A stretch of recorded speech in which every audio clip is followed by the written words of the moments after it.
Welcome to the Slop Temple. We pray this video helps.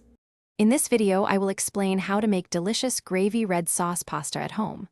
First, brown about 2 pounds of your preferred ground meat, like beef or Italian sausage, in a large pot over medium-high heat. Once browned, drain most of the fat, leaving just a couple of tablespoons. Then, add 1 large chopped onion and 3 cloves of minced garlic to the pot, cooking until softened and fragrant. Next, we'll build the sauce base. Pour in a 28-ounce can of crushed tomatoes and a 15-ounce can of tomato sauce. For a richer, deeper flavor, stir in a 6-ounce can of tomato paste.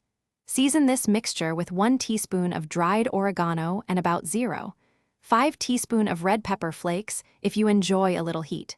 Bring it to a gentle simmer. Now for the magic of simmering. Add 1 cup of beef or chicken broth to achieve the perfect consistency. For an extra layer of flavor, toss in a bay leaf and, if you have one, a Parmesan rind. Cover the pot and let your sauce simmer gently on low heat for at least 2 hours, stirring occasionally.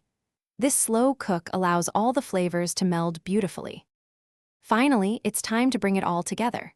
While your sauce is simmering, cook 1 pound of your favorite pasta, like rigatoni or spaghetti, according to the package directions until al dente. Before serving, remember to remove the bay leaf and any Parmesan rind from your rich gravy red sauce.